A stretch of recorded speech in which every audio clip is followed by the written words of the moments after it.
बिल्कुल, आपको स्क्रीन पे नज़र आ रहा है, हम जो अभी ये जो क्लासें दे रहे हैं, DR ऑनलाइन स्टडी पॉइंट से आप डायरेक्ट लाइव देख रहे हैं। और दोस्तों, मैं अजमेर से शैलेंद्र सिंह रावत।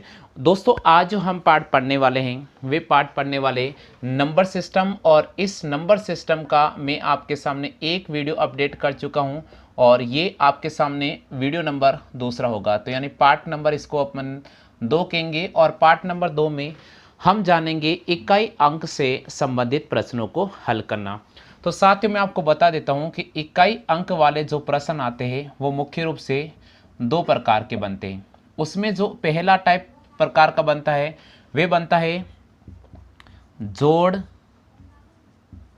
घटाव, गुणा और भाग पर आधारित। यानी जो इकाई अंक वाले प्रश्न बनते हैं उसमें पहला पार्ट जो आता है वो आता जोड़, घटाव, गुणा और भाग से संबंधित।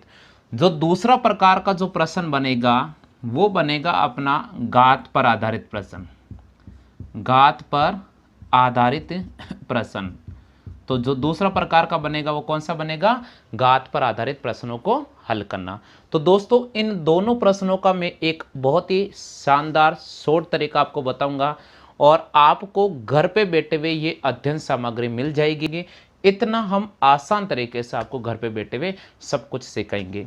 आपसे बस यही रिक्वेस्ट है कि इस वीडियो को ज़्यादा से ज़्यादा आप शेयर कर दें तो बहुत अच्छी बात है। और अगर आप पहले बार हमारे इस YouTube चैनल पर आए हो तो आप ज़रूर हमारे इस YouTube चैनल को सब्सक्राइब करके बेल आइकन वाले जो चिन्ह हैं उसको ऑल पे क्लिक कर लो। इससे क्या होगा, हम जितने भी वीडियो अपडेट करेंगे उन सब का नोटिफिकेशन तुरंत मिलेगा। दूसरी सबसे बड़ी बात है दोस्तों, वीडियो कंप्लीट होने के बाद इस YouTube चैनल पर जितने भी वीडियो अपडेट करे हुए हैं उनका भी आप बैठकर गहन अध्ययन करें। बिल्कुल सभी प्रकार के हम रेगुलर आपके सामने ऑनलाइन क्लासें उपलब्ध करा रहे हैं। तो दोस्तों, यहाँ पर इकाई अंक वाला प्रश्न है जोड़, घटाव, गुणा और भाग पर आधारित। और दूसरे पार्ट की अगर अपन बात करते हैं तो वो है घात पर आधारित प्रश्नों को हल करना। घात पर आधारित प्रश्नों को हल करना। तो अब मैं आपके सामने एक एक एग्जाम्पल लूंगा और उस एग्जाम्पल से सब कुछ आपके सामने क्लियर हो जाएगा। ठीक है, जैसे दोस्तों यहां पर मैं एक एग्जांपल देता हूं, उस एग्जांपल से आपको क्लियर हो जाएगा। जैसे देखिए, मैंने एग्जांपल लिखा 234 इंटू 127 इंटू 462 का इकाई अंक क्या होगा।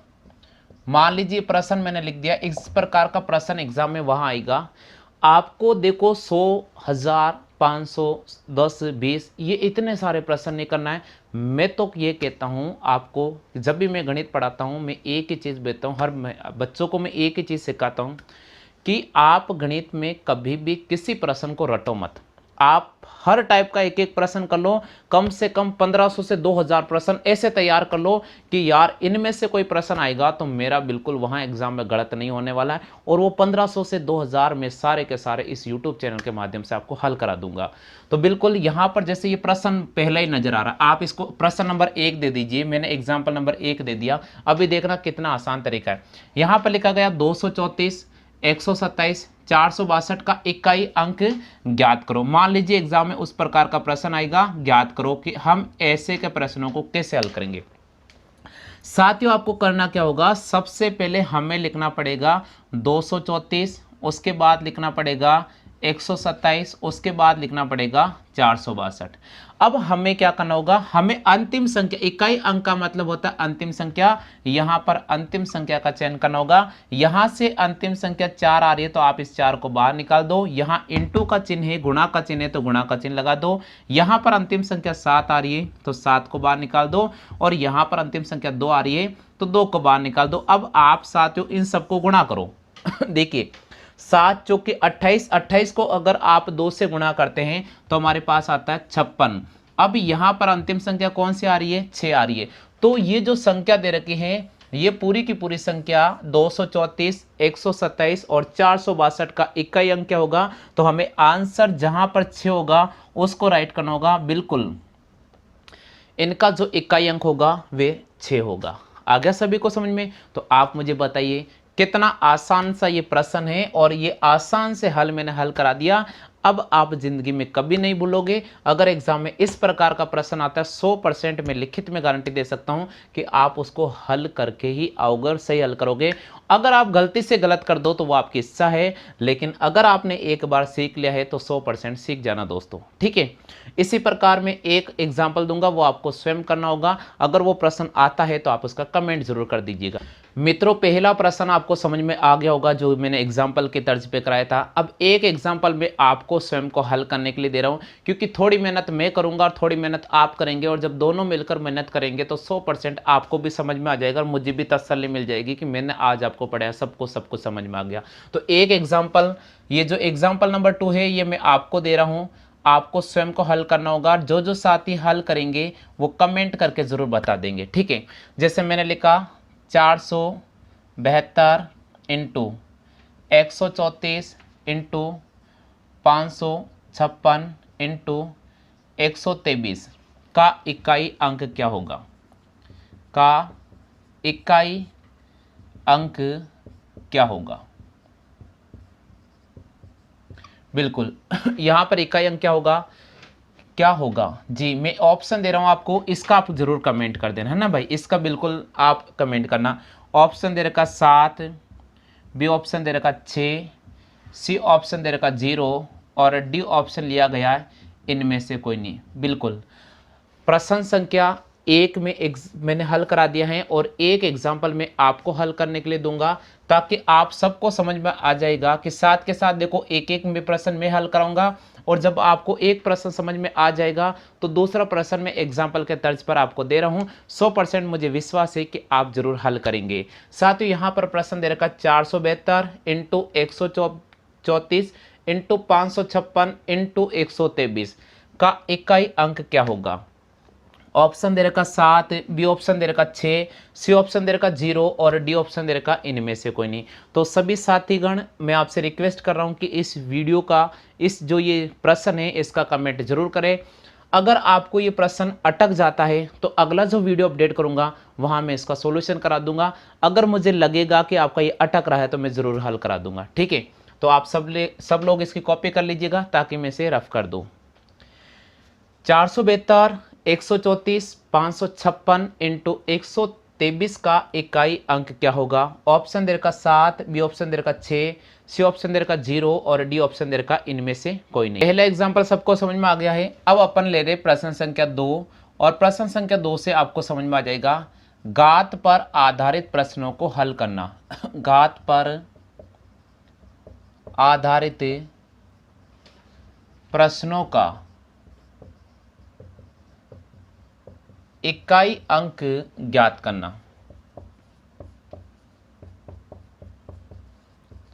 बिल्कुल इस वीडियो के माध्यम से हम जानेंगे कि घात पर आधारित प्रश्नों का इकाई अंक कैसे ज्ञात किया जाता है।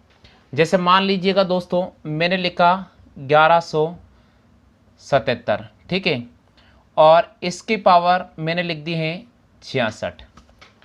मान लीजिए 1177 है और इसके पावर 66 दे दी है, और मैंने लिखा है का इकाई अंक ज्ञात करो। का इकाई अंक ज्ञात करो। अगर एग्जाम में ये प्रश्न बन गया तो आप कैसे हल करेंगे? साथियों कहीं टेंशन नहीं लेने का, क्योंकि आप पढ़ रहे हैं अजमेर से। मैं आपके सामने अजमेर से शैलेंद्र सिंह रावत एक एक चीज़ बारीकी से सब कुछ क्लियर, कॉन्सेप्ट क्लियर करा दूंगा। किसी प्रकार को आपसे इधर से उधर भटकने की बिल्कुल भी आवश्यकता नहीं पड़ेगी।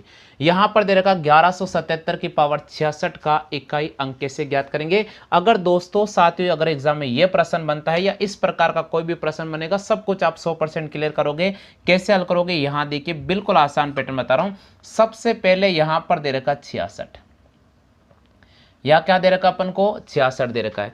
जब यहाँ पर 66 दे रखा है तो हमें क्या करना है? 66 में 4 का डिवाइड करना है। तो हम क्या करेंगे साथियों? 66 में 4 का डिवाइड करेंगे। देखिए साथियों मैं 4 का भाग दे रहा हूँ। 4 एकम 4, हमारे पास 2 शेषफल बचेगा, 4 छिंग 24 और फिर 2 शेषफल बचेगा। अब ये जो 2 शेषफल बचा है भाग कितने बार गया इससे कोई लेना देना नहीं है। शेषफल कितना बचा, 2 शेषफल बचा है। तो यहाँ पर अंतिम संख्या कौन सी है, 7 है। तो हम क्या करेंगे, ये जो 2 शेषफल बचा है यहाँ की अंतिम संख्या उसकी पावर बना देंगे। तो हम लिखेंगे 7 का स्क्वायर, और 7 का स्क्वायर होता है 49, और अंतिम संख्या यहाँ पर 9 है। तो हमें जो प्रश्न दे रखा है कि 1177 के पावर 66 का इकाई अंक कितना होगा, 9 होगा। हम 9 को राइट करेंगे। आगे सभी को समझ में, आप जल्दी से कॉपी कर लीजिएगा। अति महत्वपूर्ण प्रश्न है, एक एग्जाम्पल आपको आ जाना चाहिए और एक एग्जाम्पल मैं आपको स्वयं को हल करने के लिए दूंगा, जिसका आप कमेंट करके मुझे जरूर बताओगे। तो दोस्तों स्क्रीन पर आपको बिल्कुल क्लियर प्रश्न नजर आ रहा है, और एग्जाम में अगर ऐसा प्रश्न आ जाता है तो आपको किसी प्रकार की टेंशन नहीं लेने का। यहाँ प्रश्न दे रखा है, घात पर आधारित प्रश्नों का इकाई अंक ज्ञात करना। सीधी सी बात है, हमें स्क्रीन पर नजर आ रहा है 1177 की पावर 66 का इकाई अंक ज्ञात कीजिए। तो हम क्या करेंगे, सबसे पहले यहाँ पर अंतिम संख्या 7 है और यहाँ पर पावर है 66। तो हम क्या करेंगे साथियों, 66 में हम 4 का भाग देंगे। किसका भाग देंगे, हम 66 के अंदर सबसे पहले 4 का भाग देंगे। तो जैसे हम 66 में 4 का भाग देंगे, हमारे पास शेषफल बचेगा 2। अब जब शेषफल 2 बचेगा तो हम क्या करेंगे, जो अंतिम संख्या है उसकी पावर लगा देंगे 2। तो यहाँ अंतिम संख्या 7 है, 7 की पावर 2 लगाएंगे तो 7 का स्क्वायर होता है 49, इसलिए यहाँ पर जो इकाई अंक होगा वे 9 हो जाएगा। जी सबको आगे समझ में। अब एक प्रश्न जो मैं एग्जाम क्वेश्चन नंबर 2, ये आपको कमेंट करके बताना होगा इसका आंसर क्या होगा। जैसे मैं लिख रहा हूँ 752 की पावर 105 का इकाई अंक क्या होगा, इकाई अंक क्या होगा। बिल्कुल 752 की पावर 105 का इकाई अंक क्या होगा। यहां पर ऑप्शन दे रहा हूं, पहला ऑप्शन है 3, दूसरा ऑप्शन है 2, तीसरा ऑप्शन है 4 और चौथा ऑप्शन है इनमें से कोई नहीं। बिल्कुल इससे पहले मैंने आपके सामने एक छोटा सा एग्जाम्पल दिया और इस एग्जाम्पल की भांति मैंने आपको कॉन्सेप्ट क्लियर करके बता दिया था, और मुझे उम्मीद है कि आप इस प्रश्न का ज़रूर कमेंट करेंगे। देखिए साथियों, वीडियो अगर आप देखें तो सदैव पूरा वीडियो देखें, चाहे आप मेरा वीडियो देखें या किसी अन्य सर का देखें, लेकिन हमेशा पूरा वीडियो देखें, क्योंकि हम लोग आप लोगों के लिए ऑनलाइन अध्ययन सामग्री उपलब्ध कराने के लिए हम एक एक चीज़ आपको पढ़ाने की कोशिश करते हैं और हम पढ़ाते भी हैं। इसलिए आप कभी भी वीडियो आधा अधूरा नहीं देखें, पूरा वीडियो जरूर देखें। तो यहाँ पर लिखा हुआ 752 की पावर 105 का इकाई अंक क्या होगा। तो साथियों यहाँ पर दे रखा 3, बी ऑप्शन दे रखा 2, सी ऑप्शन दे रखा 4 और डी ऑप्शन दे रखा इनमें से कोई नहीं। तो आप जल्दी से इसका रिप्लाई कमेंट कर दीजिए। अब दोस्तों एक और बहुत ही, अब साथियों मैं आपके सामने एक बहुत ही अति महत्वपूर्ण एग्जाम्पल लेकर आ गया हूं, और उस एग्जाम्पल की भांति आपको एक शॉर्ट ट्रिक में दे रहा हूं, और कभी भी प्रश्न आते हैं उस नियम को अगर फॉलो करेंगे तो आपके हमेशा राइट होंगे। इकाई अंक में दोस्तों, इकाई अंक में एक बहुत ही महत्वपूर्ण आपके सामने ट्रिक आता है इकाई अंक का, और वो ट्रिक आपको याद रखना है 0 156। अगर आपको ये ट्रिक याद रहता है तो कई बार प्रश्न इस ट्रिक के माध्यम से बहुत आसानी से हल हो जाते हैं। जैसे क्या कहना चाहता हूँ, ये कहने का मतलब है कि जिस भी संख्या का अंतिम अंक, यानी यहाँ लिख रहा हूँ किसी भी संख्या का अंतिम अंक, किसी भी संख्या का अंतिम अंक 0 या 5 या 1 या 6 हो, और उसकी घात कुछ भी हो, और उसकी घात कुछ भी हो, सदैव उस संख्या का इकाई अंक वही रहेगा, उस संख्या का इकाई अंक वही रहेगा। देखो ये परिभाषा मैंने इसलिए लिख दी है कि जब एग्जाम में ऐसे प्रश्न बनते हैं तो वो सदैव अच्छे होते हैं और ट्रिकी पैटर्न के माध्यम से आपको पेन और पेंसिल उठाने की आवश्यकता नहीं पड़ेगी, सिर्फ हमें ये नियम देखना है और सीधे ऑप्शन को राइट करना पड़ेगा। सबसे बहुत ही महत्वपूर्ण है, जैसे मैं एक एग्जांपल दूंगा सब कुछ क्लियर हो जाए। देखिए साथियों, मान लीजिए मैंने लिखा 100 और इसकी पावर मैंने लिख दी है 104। मैं कहता हूं 100 की पावर 104 का इकाई अंक क्या होगा, तो आप तो देखो अंतिम संख्या क्या नजर आ रही है, 0। बिल्कुल इस नियम को फॉलो किया है तो इस पूरी संख्या का इकाई अंक 0 ही होगा। इसी प्रकार मैंने लिखा है 1211 और इसकी पावर मान लीजिए मैंने लिखा 786। मैं कहता हूं अब इसका इकाई अंक क्या होगा, तो आप सबसे पहले देखो अंतिम संख्या क्या नजर आ रही है, 1। तो इस पूरे का इकाई अंक क्या होगा, 1 ही होगा, आपको हल करने की आवश्यकता ही नहीं है। इसी प्रकार मैंने लिख दिया मान लीजिएगा 126 और इसकी पावर लिखा 26। यहां पर अंतिम संख्या क्या नजर आ रही है, 6 नजर आ रही है। बोले यार इस नियम में है या नहीं है, बोले है, तो इस पूरी संख्या का इकाई अंक क्या होगा, 6 ही होगा। इसी प्रकार मैंने लिखा 125, इसके पावर लिख दिया 740। यहां पर क्या नजर आ रहा है, बोले 5 नजर आ रहा है, तो इकाई अंक क्या होगा, 5 ही होगा। तो इस प्रकार का ये नियम फॉलो हो जाता है कब, जब किसी भी संख्या का आधार का इकाई अंक 0, 1, 5, 6 आता है तो उस संख्या का इकाई अंक वही रहेगा। साथियों अगला प्रश्न लेकर आ गया हूं और ये प्रश्न बहुत बार बन चुका है एग्जाम में, और साथियों मैं आपको बता देता हूं बहुत सारे स्टूडेंट इस प्रश्न को छोड़ कर आते हैं, लेकिन आज अगर वही स्टूडेंट इस प्रश्न और इस वीडियो को देख लेंगे तो फिर वो कभी नहीं छोड़ करेंगे। जैसे मैं एक एग्जांपल लिखता हूं, सब कुछ क्लियर हो जाएगा। जैसे मैंने लिखा किसी भी संख्या में, किसी भी संख्या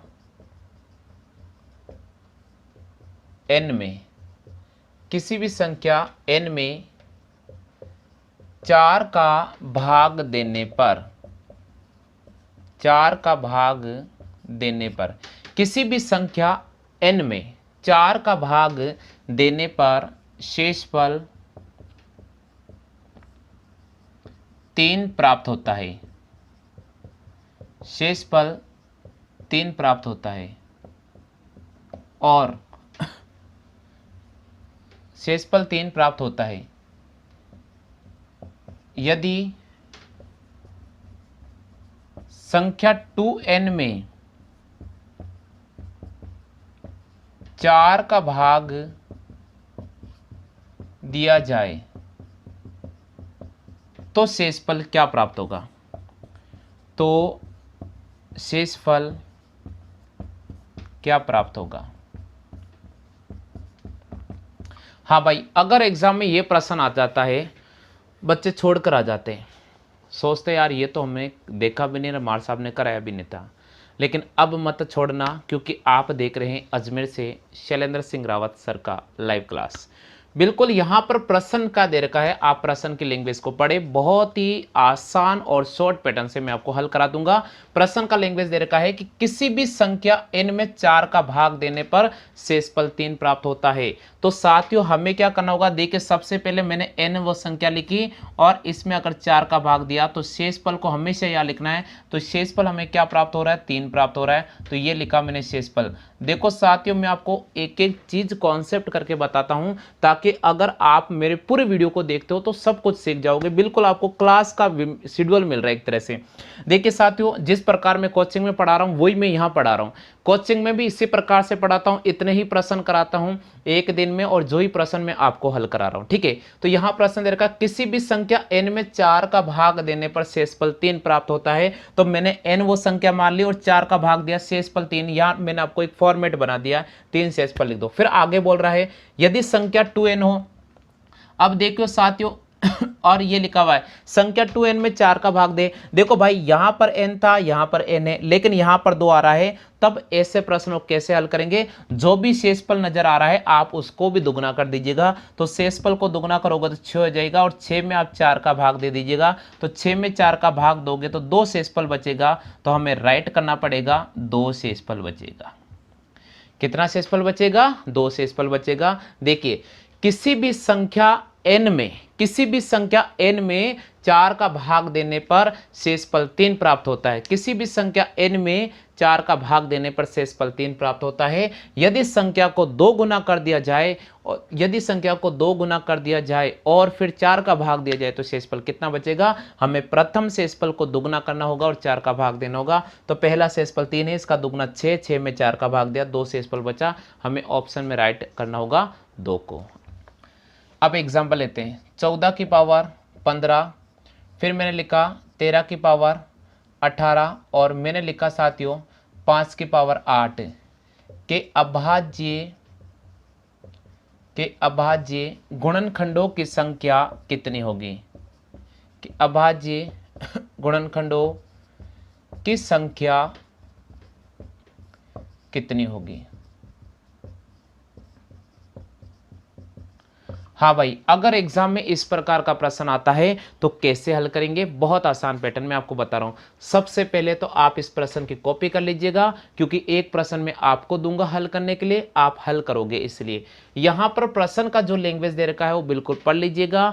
और अगर आप DR ऑनलाइन स्टडी पॉइंट को पहले बार देख रहे हैं तो आप जरूर सब्सक्राइब करो, और कम से कम हर एक व्यक्ति 5 से 10 व्यक्तियों को जोड़ने की कोशिश करेगा। फिर हम जैसे ही लाइव पर आएंगे, हम ये चाहते हैं कि रोजाना रात को 9 बजे से लेकर 10 बजे तक आपके सामने लाइव क्लास दी जाएगी और सब लोग जुड़ जाएंगे और एक साथ हम मैथमेटिक्स की क्लासें स्टार्ट कर देंगे। तो दोस्तों बिल्कुल आप ज़्यादा से ज़्यादा इस वीडियो को शेयर करें। एग्जाम्पल दे रखा है 14 की पावर 15 गुणा 13 की पावर 18 गुणा 5 की पावर 8 के अभाज्य गुणनखंडों की संख्या कितनी होगी? साथियों अगर एग्जाम में इस प्रकार का प्रश्न आता है तो अपन कैसे हल करेंगे? यहां पर मैं एक बिल्कुल पैटर्न बता रहा हूं। देखिए मित्रों, 14 की पावर 15 है, 13 की पावर 18 है, 5 की पावर 8 है। तो हम क्या लिखेंगे? ये जो 14 दे रखा है इसके पावर 15 ऐसा कैसा लिखेंगे। फिर 13 की पावर 18 है और 5 की पावर 8 है। आप देखिए सबसे पहले 5 तो एक अभाज्य संख्या है और 13 भी अभाज्य संख्या है, लेकिन ये भाज्य संख्या है, तो इसको अभाज्य संख्या बनाने के लिए हम 2 और 7 में तोड़ेंगे। 2 गुणा 7 और इसकी पावर क्या लगा देंगे? हम 15 लगाएंगे। इसी प्रकार यहाँ पर 13 की पावर 18 हम ऐसा कैसा लिखेंगे और 5 की पावर 8 को ऐसा लिखेंगे।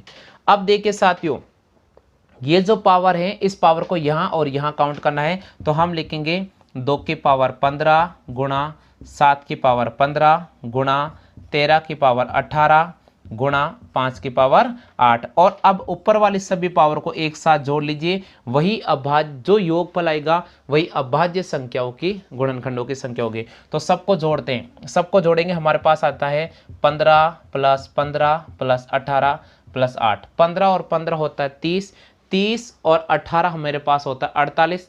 48 में अगर अपन 8 जोड़ते हैं तो हमारे पास आता है 56। तो यहाँ पर अभाज्य गुणनखंडों की संख्या कितनी हो जाएगी? 56 होगी। तो हमें ऑप्शन में फिर अगर इस प्रकार का प्रश्न आता है, अगर यही प्रश्न आता है तो हमें 56 को राइट करना पड़ेगा। कॉपी कर लो भाई जल्दी से। देखो एक बार वापस मैं आपको तरीका बता रहा हूँ। यहाँ पर दे रखा 14 की पावर 15, 13 की पावर 18, 5 की पावर 8 के अभाज्य गुणनखंडों की संख्या ज्ञात करो। तो हमने क्या किया? 14 की पावर 15, 13 की पावर 18, 5 की पावर 8। अब इस 14 को 2 गुणा 7 लिखा, तो 2 गुणा 7 ब्रैकेट में लिख दिया, 15 ऐसा कैसा मैंने पावर लगा दी है। 13 तो स्वयं एक अभाज्य संख्या है, 18 इसकी पावर है, 5 अभाज्य संख्या, 8 इसकी पावर है। अब यहाँ पर इसके गुणनखंड 2 हो रहे, तो ये पावर 2 ट्रांसफर करेंगे, यानी 2 की पावर 15, 7 की पावर 15, 13 की पावर 18, 5 की पावर 8। ऊपर सभी घातों को जोड़ देंगे, अभाज्य गुणनखंडों की संख्या ज्ञात कर लेंगे।